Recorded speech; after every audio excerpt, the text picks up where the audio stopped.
You look at Dortch, he was on the field for 69% of dropbacks in week 1, and then only on the field for 46% last week because they were able to just manhandle the Rams. They were able to run down their throat.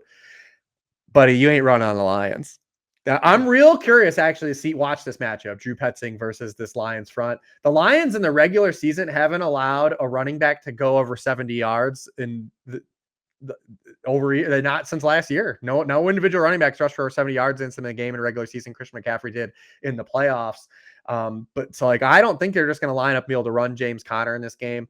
Also, I think it's a low-key not a great spot for Marvin Harrison Jr.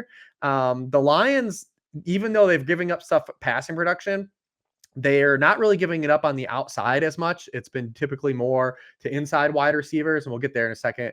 But also, I think that from a matchup perspective, one of the reasons the Lions are bad against slot receivers is because their defensive line is really good, and they force the ball to come out fast. And I think that's going to be a case here because this matchup, when you're talking about just like the matchups on the field, like there's no competition, this Lions defensive line versus this Cardinals offensive line, especially without Jonah Williams now, who's on IR. I think there's going to be a lot of pressure on Kyler Murray in this game. I think Kyler's going to run a lot in this game. I think the ball's going to come out hot. So that could be a Trey McBride game, could be a big Trey McBride game, but I do think it does push to Dortch. I am not really factoring in as much as the raw stats that slot receivers have had against the Lions because Cooper Kupp, Chris Godwin have contributed a lot to those, and Greg Dortch is not Cooper Kupp or Chris Godwin.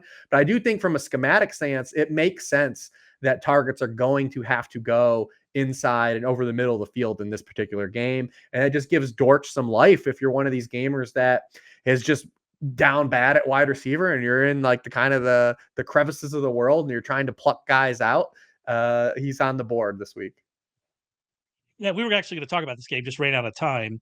The total in this game is 51.5. It's going to be very popular in DFS. And when I'm looking, like you said, when I'm looking for run backs, I think that Dortch is very interesting, and obviously McBride. McBride's a great play. My uncut gem, I've kind of hinted at a couple times, is Brenton Strange, the tight end for the Jaguars.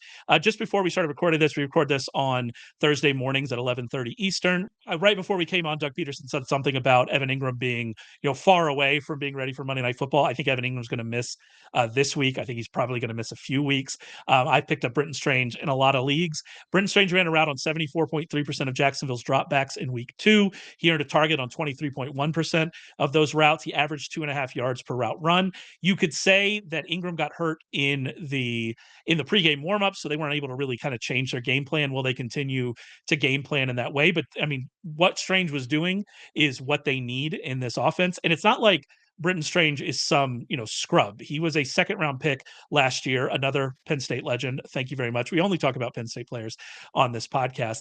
And you look at the Bills, like we mentioned, the Bills, the Bills defense is good. They've only allowed 4.9 yards per target to tight ends so far.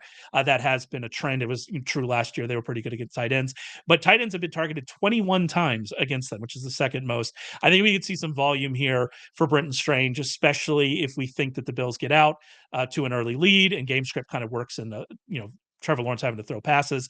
So I'm in on Brenton Strange this week. I think if I was ranking, I don't rank. If I was ranking, I'd definitely have him inside the top 12 if we know that Evan Ingram's going to miss with kind of the state of tight end. I think in single game DFS, I'll be playing him.